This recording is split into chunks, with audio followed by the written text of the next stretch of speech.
Sup nerds, I'm Satoru, I'm proud to be a nerd and you should be too. And this is how I beat Pokemon Let's Go Pikachu without the letter E. Now I already hear a bunch of you. How do you exclude a letter in a video game? It's hard enough to make a sentence without using a particular letter, especially E.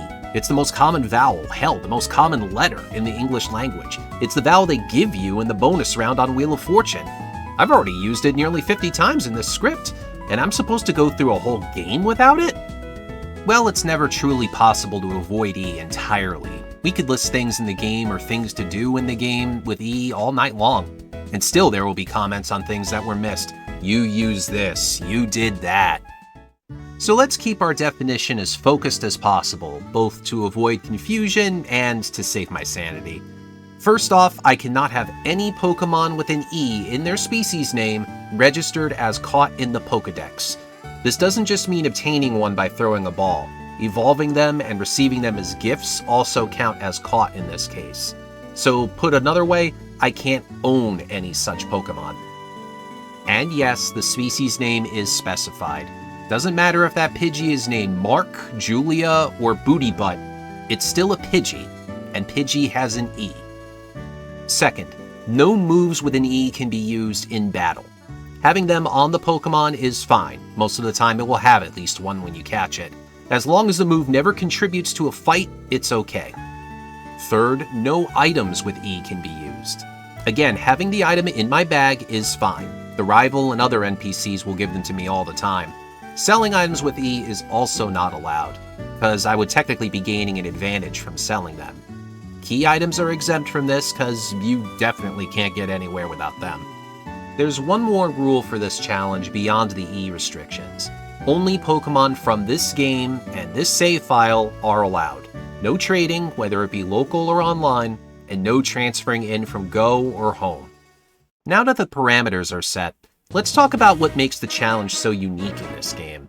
If you were to do this in most other mainline Pokemon games, you would likely just obtain one or a few strong Pokemon with diverse movesets to plow through the game.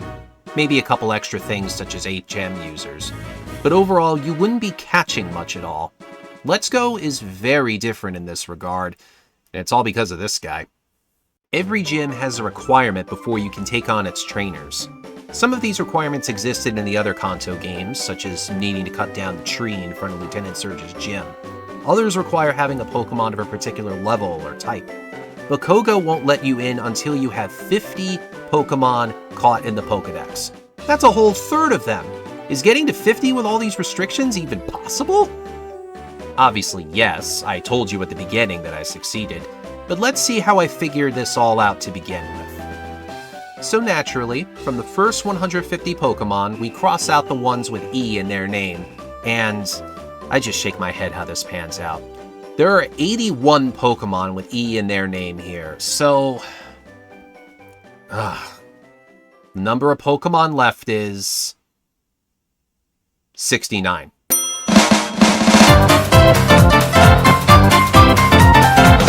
If that were the end of it, that would be pretty easy. I'd have lots of wiggle room with what Pokemon I could catch. But that's only one of the restrictions covered. Some Pokemon are eliminated by other rules. Trades are not allowed, so trade evolutions are out. That means Alakazam and Machamp are gone. Anything exclusive to Let's Go Eevee is unavailable to me.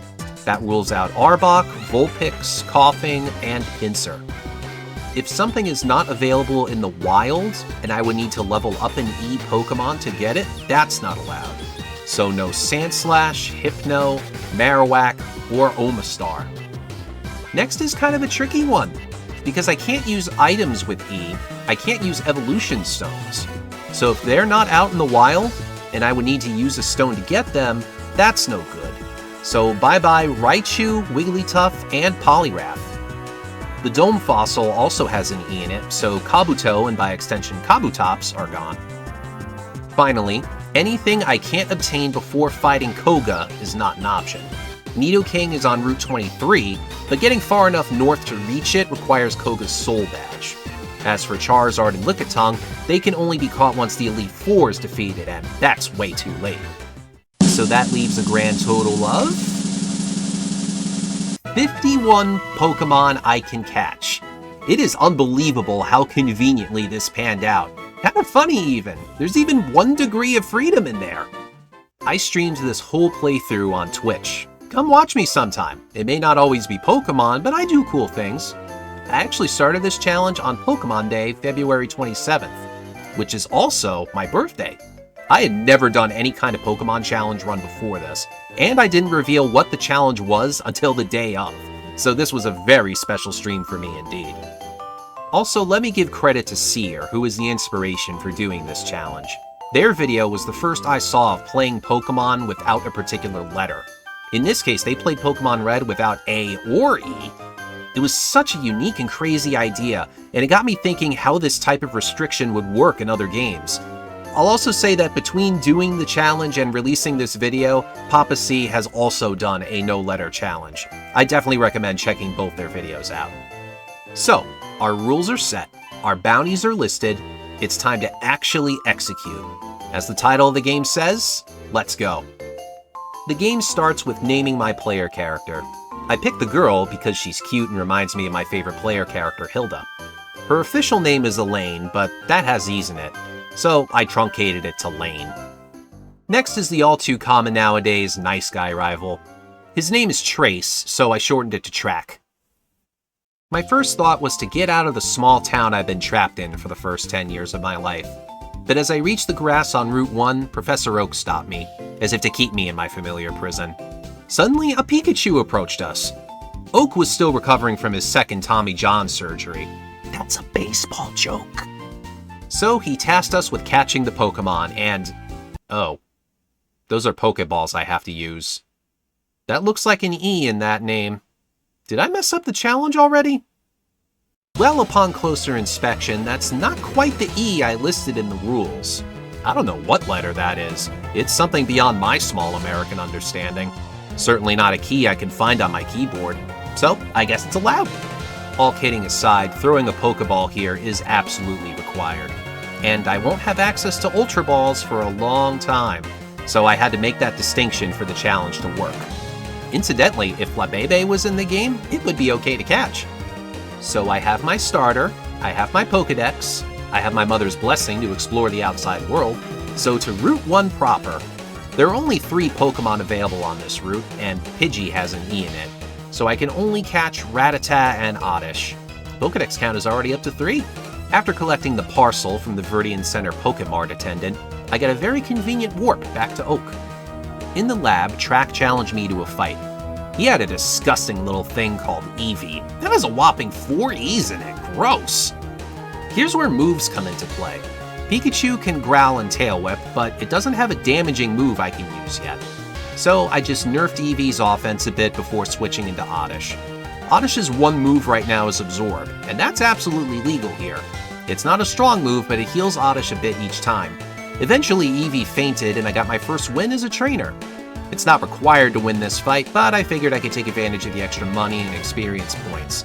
And yes, I apologize you can't see my Pokemon's HP bar on screen. Kind of a dummy move on my part.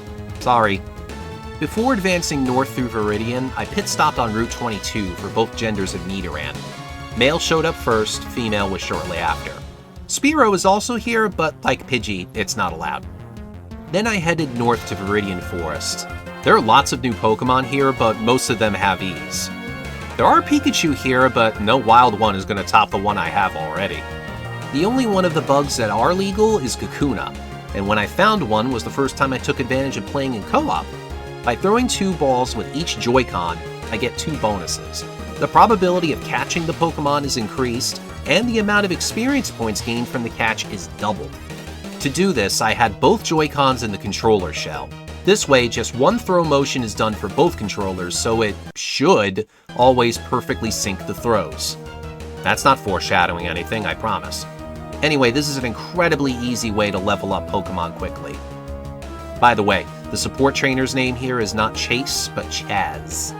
There was only one more thing I could get here, Bulbasaur, and it is a special case. Every location in the game has what's known as a rare spawn. They are incredibly hard to come by, as the name implies, with only a 0.5% chance to appear. But this chance can be increased by building a catch combo of another Pokemon. By catching the same Pokemon multiple times in succession, you can gain many different bonuses. More EXP, more items, better stats on the Pokemon, and more. But the relevant bonus here is it increases the chances of rare spawns appearing. And by reaching a chain of at least 11, the rare spawn is practically guaranteed to show up. So on cue, Bulba emerged, and once it was caught, it was stuck in the party. There's obviously no wild Ivysaur anywhere, so evolving Bulba is the only way to get one. So after a couple required trainer fights that I am way over leveled for, I made it to my first gym in Pewter City. Oddish and Bulbasaur both fulfilled the requirement to take on the gym, and I rushed straight to Brock. Oddish could have handled this fight all by itself, but I let Pikachu growl at the rock types a little bit, just to show them who's boss. And just like that, the Boulder Badge was mine.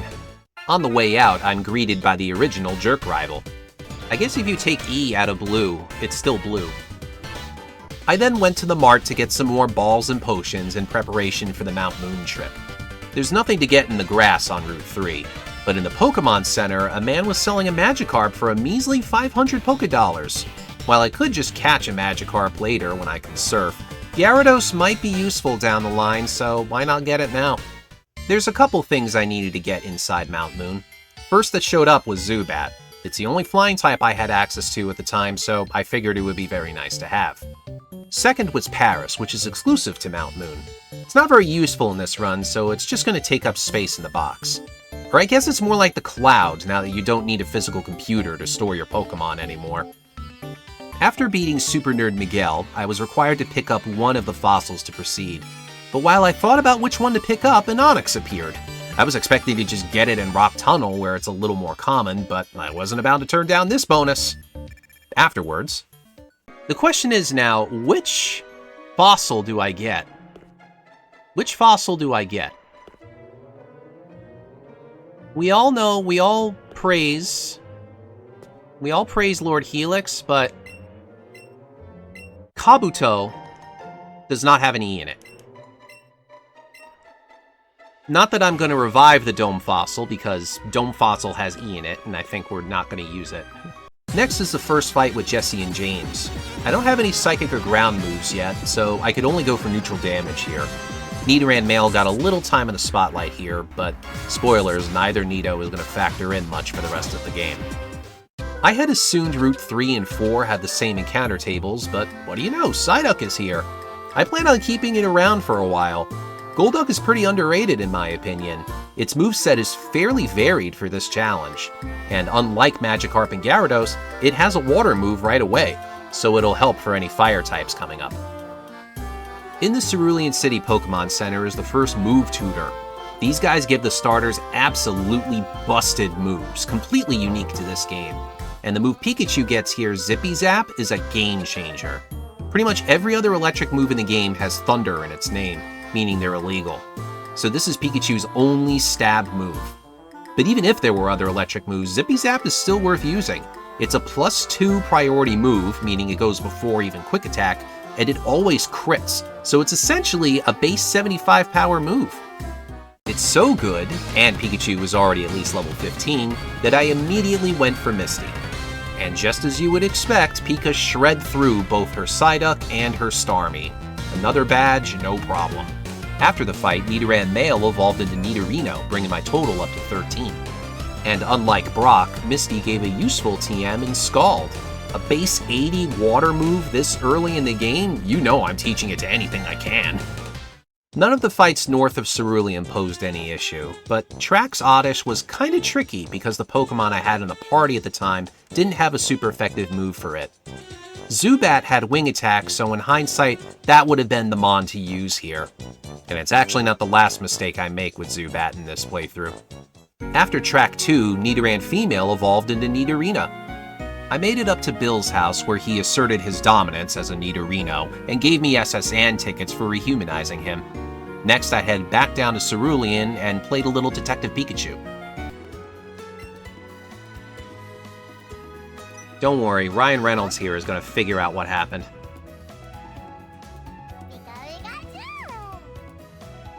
Or I guess it just thought it was a Pichu.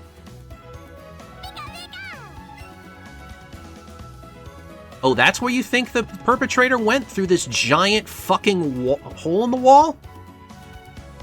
I don't know. You might be onto something there, Pikachu.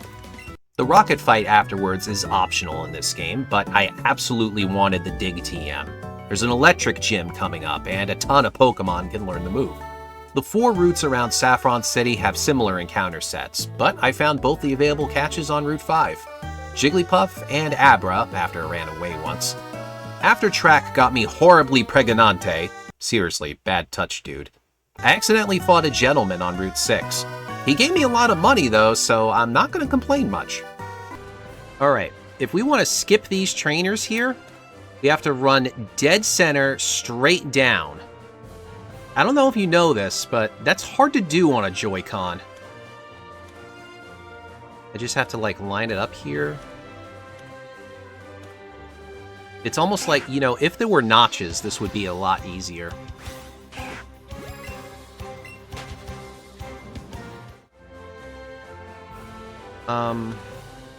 YOLO? YOLO!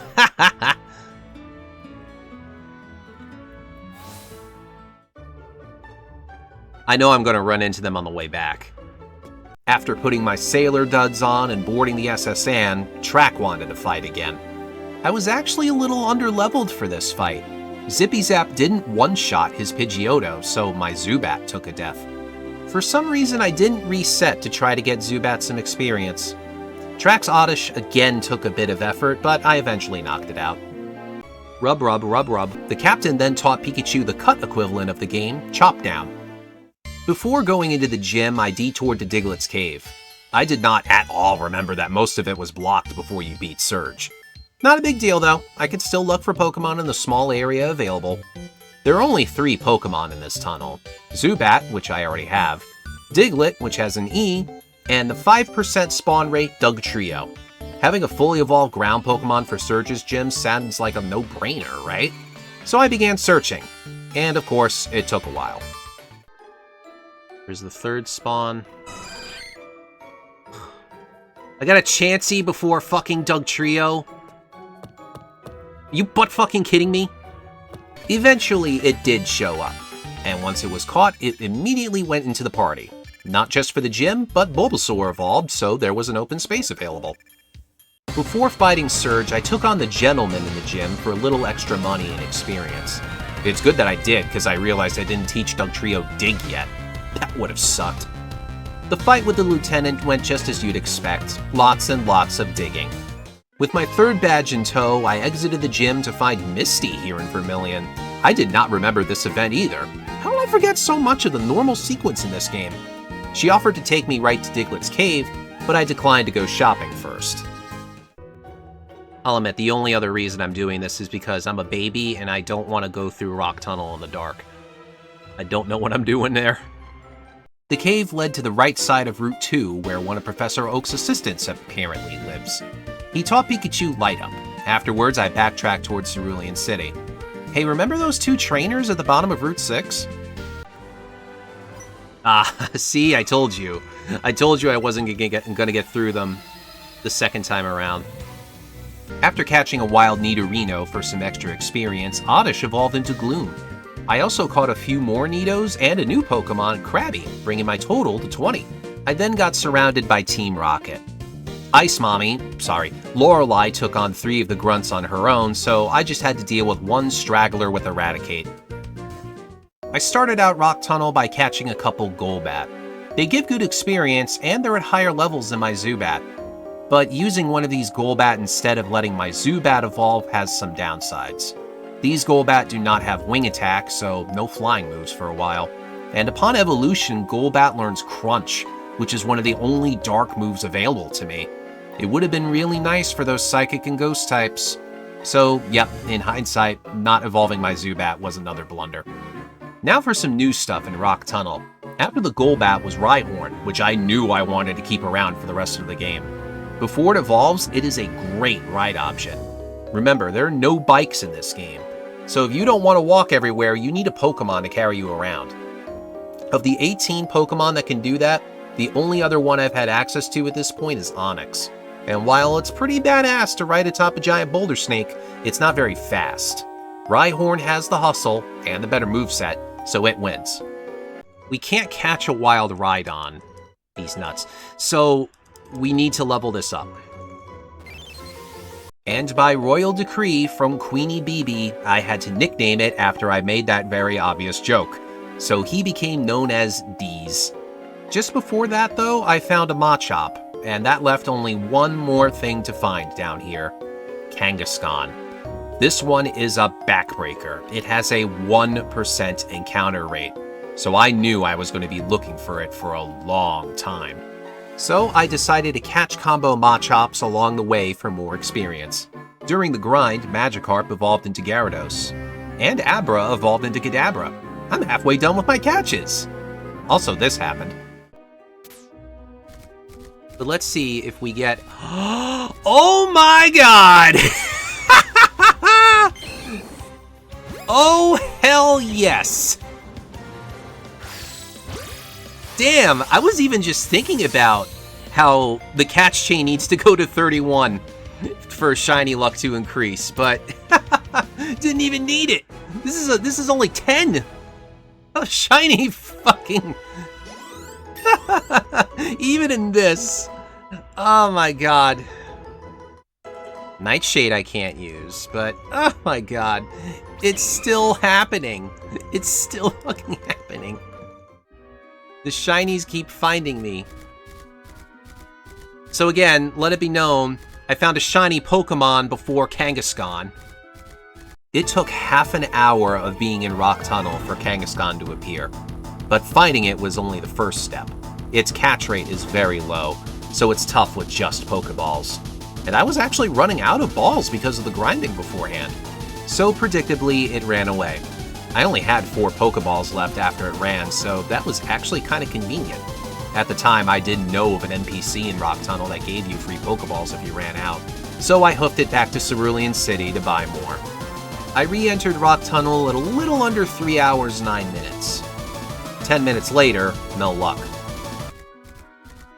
Yes, if you want to support me, go to my Throne page and buy me a Kangaskhan. No, you can't do that. I have to catch the Kangaskhan myself. Another 10 minutes later, I made it all the way to the end of Rock Tunnel, and still no luck. In chat, Kimmy Lene mentioned resetting the game helped with finding the tough spawns. I have no idea how much weight there is to that. It could just be a myth, like holding a button or two after throwing a ball to guarantee a catch in Gen 1. But I tried it, and hey, it worked. I got some Ultra Balls from an Ace trainer along the way, and they probably helped. Oh my god, that was terrible. That was terrible. Why can't I throw properly? That was weird. Ah, oh, thank god. Wow, that was with 1 ball, too. Oh, jeez. That nightmare is over. In Lavender Town, I am forced to go to the Pokemon Tower to fight Track. Some business about a Cubone. His Oddish evolved into a Gloom, and this is where I realized my Golbat didn't have a flying move. It's okay though, I still got through it fine. Track also evolved his starter into a Jolteon. Nothing Pikachu and Deez can't handle. Afterwards, Track made me follow him upstairs to look for the Cubone. Instead, we found the G word. Come on, let's get through this. It's a ghost! Like Zoink Scoob! For some reason, the Cubone decided to follow Jesse and James to the hideout in Celadon, and that's where I headed to. In the Celadon Center was the next move tutor. Here, Pikachu gets Floaty Fall, a reference to Flying Pikachu from Snap in the card game. It's a flying-type move that can make the opponent flinch, so I thought that should be enough to get through Erica, right? To get into the gym, all that's required is a cute Pokemon. But this last thinks every Pokemon is cute, so it doesn't matter what you show her. Yeah, little known fact, Erica is kind of narcoleptic. But it was I who was sleeping here. While her Tangela didn't put up a fight, I greatly underestimated Vileplume. It knocked Pikachu out with a Mega Drain, and that left my team at a bad disadvantage. Kadabra didn't have a legal move yet, and Psyduck and Rhyhorn were weak to grass. And even though I got through Vileplume, her Weepin' Bell wouldn't have been much better. So I decided to reset, try her again later, and make sure Pikachu gets the EXP. The fights in the Rocket Hideout were lower level too, so that was the better call. The grunt that had the lift key had the novel idea to throw it over a wall so I couldn't get it. A for effort, but I had a plan. So now the deal is to find something to step on, to get up into this grate, to die hard our way over there. And somehow the answer is an office chair. This is incredibly unsafe. Don't stand on these things. That's an awful idea. These things aren't stable at all. You're gonna be turning all over the place. And now for the brief time you actually get to play as Pikachu.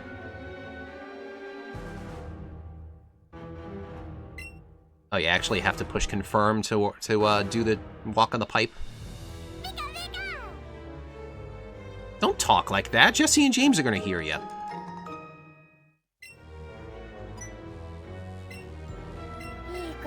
See, they did hear you. You're just lucky they're stupid enough to not think about it too much.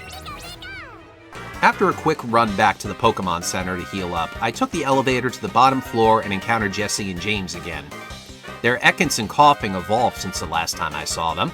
I got cute at the beginning by using an X attack on Pikachu to make sure its Dig killed Arbok. Have no clue if that was necessary. And while it wasn't a hard fight, both Pikachu and Rhyhorn got poisoned.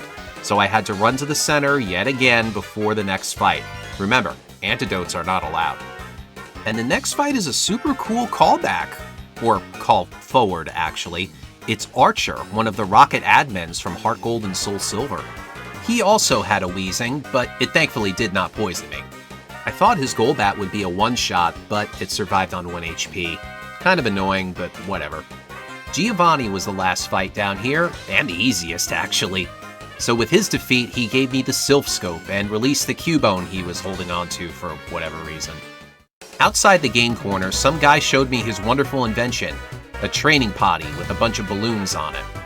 Somehow Pikachu can use this in the secret technique Skydash to fast travel around Kanto, and instead of trying to patent this contraption, he just gave it to me for free. Should I be more concerned about this? Pikachu got a couple more levels in the hideout, so I decided to try fighting Erica again. By having Rhyhorn as Chaz's lead, Tangela was baited to Mega Drain it instead of Pikachu, but I switched Lumen for it. That let Pikachu safely kill Tangela with 2 floaty falls. Interestingly, Erica sent out Weepin' Bell second this time. Don't know what made her decide to do that. Pikachu was able to one-shot it with a critical hit. Finally, Vileplume. I got pretty lucky on this. It tried to Mega Drain Pikachu again, but because Pikachu has gained enough friendship at this point, it was able to dodge the move. I don't know if Mega Drain would have knocked it out, and I don't care, because Erica is defeated. I flew back to Lavender Town to learn Cubone went back into the tower to find its mother, who is actually the big ghost haunting the place and preventing Mr. Fuji from leaving. Even though the Sylph Scope looks like a pair of binoculars, it somehow revealed the ghost Pokemon to not just myself, but Track as well. And now that I could see them, I could catch a Ghastly. Been a while since I caught anything. And that was all I could get here. I already had Zubat, and Cubone and Haunter have ease. On the top floor, I encountered Jesse and James again. Their Pokemon only gained 1 level from last time, so I thought this fight would basically be the same. Pikachu got roughed up a bit, but thanks to friendship, it survived a killing blow with 1 HP. Rhyhorn couldn't survive Weezing's attacks, though. And Pikachu eventually fell as well, leaving Psyduck to clean up the mess. I decided not to reset on this fight either. Pikachu and Rhyhorn will get plenty of experience later. With Mr. Fuji back home safe and sound, he thanked me with the Pokeflute. Back in Celadon, Brock gave me some tea, which I could use to get into Saffron City. I only pit stopped there to get a TM. Psychic. Poison and fighting types, beware. Another detour was to the department store. Ultra Balls became available after beating Erica, so I splurged on them.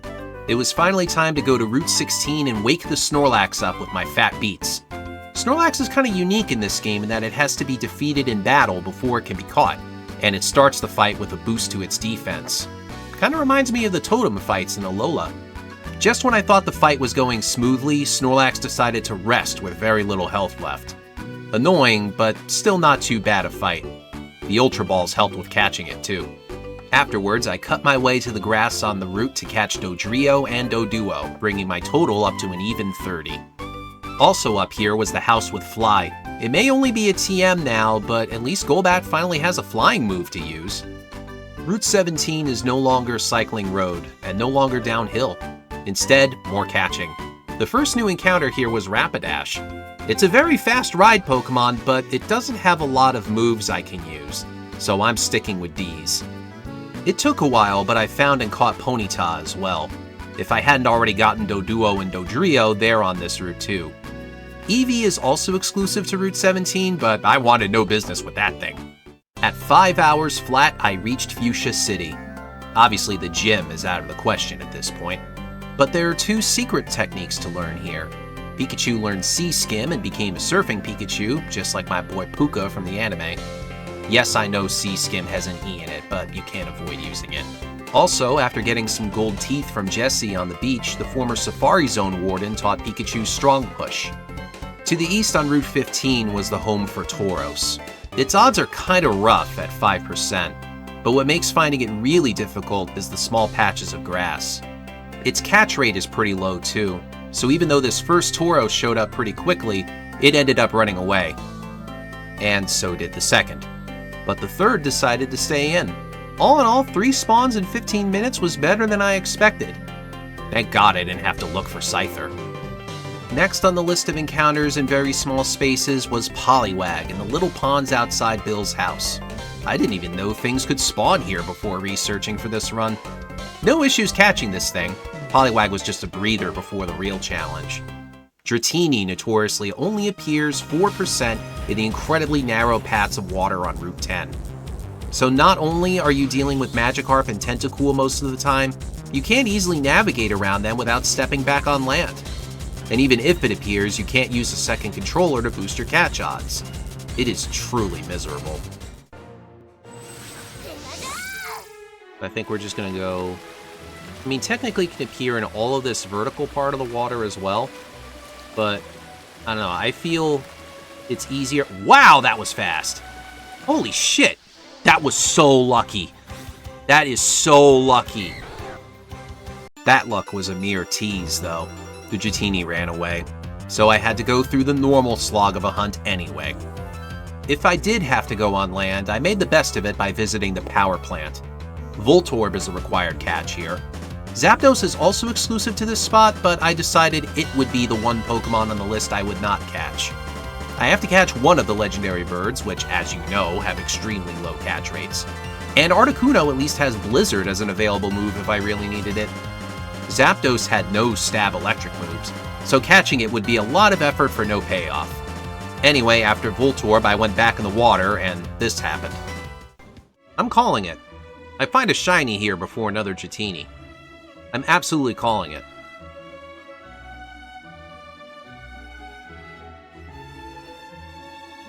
Hello there. That's just as bad! Dragonair's a 1%! Oh, fuck you. And unlike its younger counterpart, this Dragonair decided not to run away and stay in the ball. Oh my god.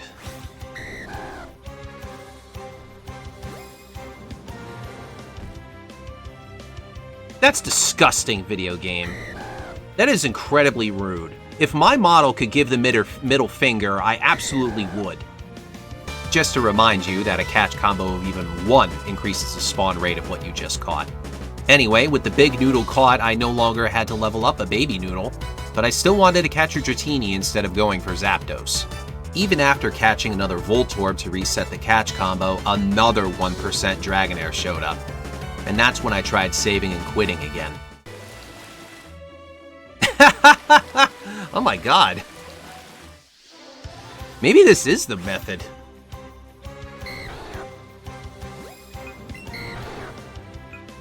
Maybe this is the sauce right here. Nah, that doesn't look right.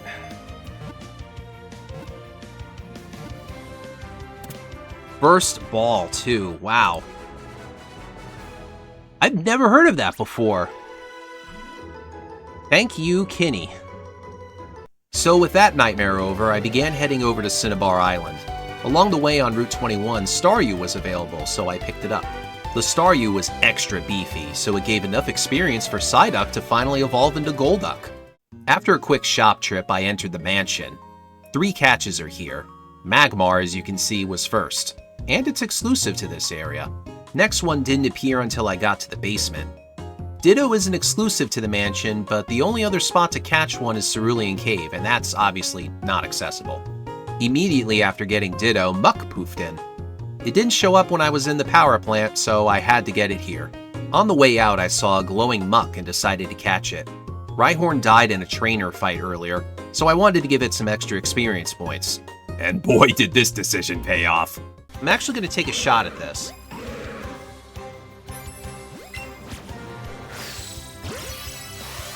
Maybe we can help Rhyhorn out a little bit.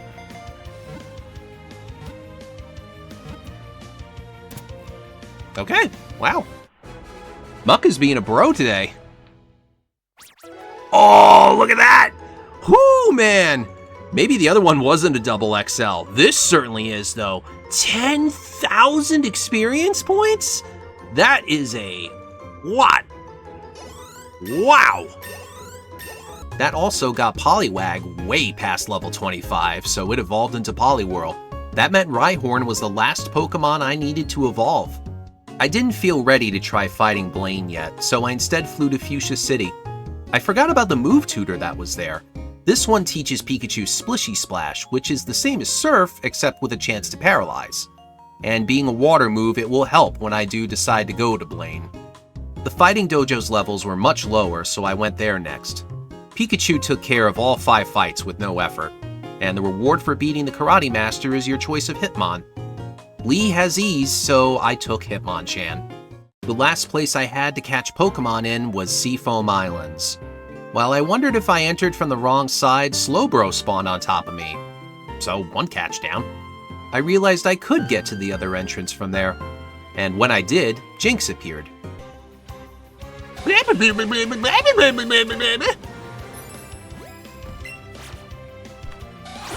Kizaron is a lot better at that than I am. Stop throwing it that way! After fighting with my Joy-Cons a bit, she too was caught. All that was left here was Articuno. Getting to it requires a little puzzle with Strong Push. Honestly, it's not much of a puzzle at all. Only thing that got in my way was my Joy-Con walking me into a hole. Like Snorlax, the legendary birds require you to beat them in battle before you can catch them. But unlike Snorlax, they get a boost to all of their stats. Pikachu laughed at all that. Zippy Zap with an X attack knocked Articuno out instantly. Getting Articuno in the ball, naturally, did not go as quick.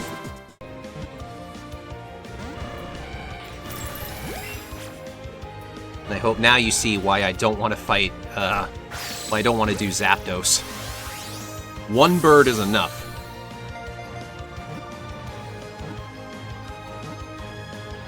Let's go! At this point, I had been streaming for nearly 8 hours. I would have loved to finish this all in one night, but I was just too tired at that point. So I left the final 3 Pokemon and the rest of the story till a couple days later. On my day off, I pondered what my final team of 6 would be. Pikachu was going to be one, obviously, because of its busted stats. Golduck, Golbat, and Deez have been with me for a very long time, and they cover a lot of types. I knew I wanted to use Jinx. Stab, Psychic, and Ice damage would be huge against Agatha and Lance. And the final spot went to Snorlax because of its move diversity and overall bulk. Day 2. I resumed the playthrough by picking up some TMs that I thought would be helpful. First on my list was Drill Run, which was held by Coach Trainer Brantley on Route 17. Unfortunately, nothing besides Deez could learn it, but the fight got me some money and EXP at least. Next, by cutting down a tree on Route 15, I picked up Surf. Rhydon and Snorlax couldn't learn Scald, but they could learn this, and it's a bit stronger too. Then I flew to Celadon. The man across the little pond vented that he's apparently trapped there, then gave me Poison Jab. Golbat couldn't learn it, but at least Deez could. After selling some balls, I bought Shadow Ball at the department store. I wanted U-Turn as well, but I didn't have enough money at the time. Both of these moves would help a lot against Psychic types. I taught Shadow Ball to Snorlax, Golbat, and Jynx. And then I flew to Saffron. Upon entering Silph.Co, Rival Fivel, her Blue, wanted to test me to see if I was ready. Shoutouts to J-Rose.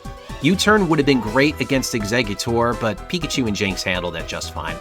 Blue's Charizard annoyingly survived Pikachu's Zippy Zap with 1 HP, but still, no problem.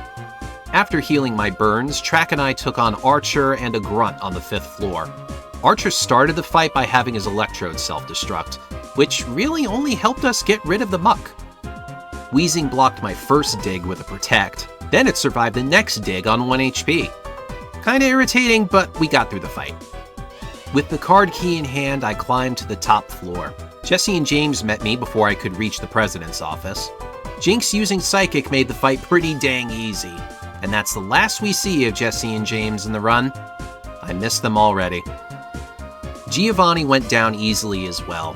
He and the rest of Team Rocket retreated from Saffron City, meaning I could get into Sabrina's gym. The Silph president thanked me with a Master Ball that I can't use. On my way out of the building, I stopped by the 7th floor to pick up my Lapras. Outside the Pokémon Center, another man thanked me by giving me a Porygon. That leaves only one more Pokémon to get. While I could have started the grind then and there, I swung by the gym first. Pikachu just hit the level requirement of 45 to enter. No one else on my team is quite there yet, but all of Sabrina's Pokémon are only 43 or 44, so I figured I could handle it. Pikachu and Jynx with an X special attack walked through her team. While special has an E in it, the item is written in-game as XSP attack, so it's okay. Sabrina gave me Calm Mind for winning, and I taught it to Jynx. Next, I went back to Cinnabar to tackle the only remaining gym available. Pikachu fainted from confusion damage and a Flare Blitz from Blaine's Arcanine, but Golduck and Rhyhorn were able to take care of everything else after that. Rhyhorn still needed 2 levels to evolve after the Blaine fight, so I bought some more balls and went back into the mansion to grind. A Magmar spawned on top of me, so that became my target. 6 Magmar later, I had my Rhydon and I had my 50 catches. All that was left to do was finish the game. However, I continued grinding Magmar until I depleted my balls. Oh wow, that sounds bad now that I hear it out loud. Why did I keep this in? Finally, 8 hours into the playthrough, it was time to tear down the biggest barrier of the challenge.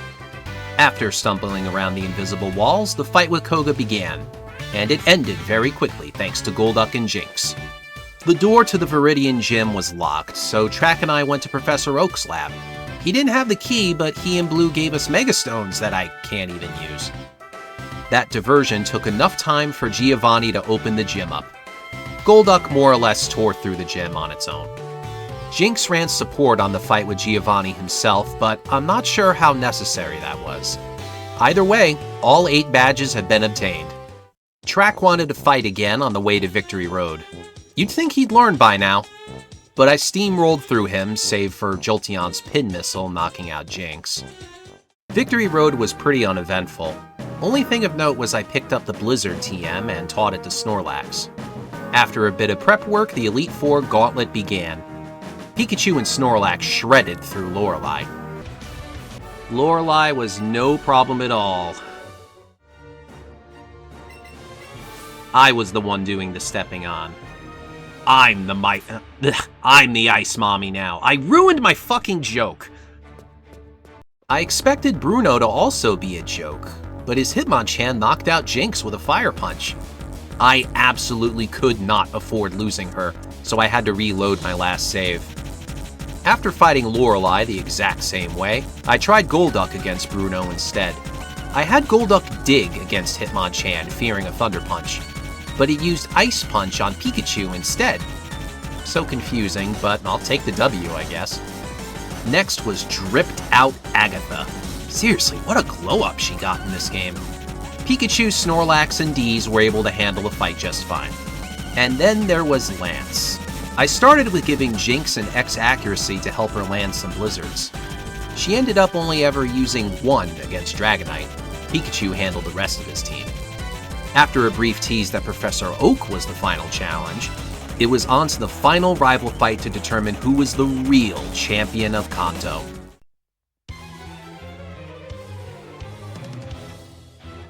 And how dare he gets this song?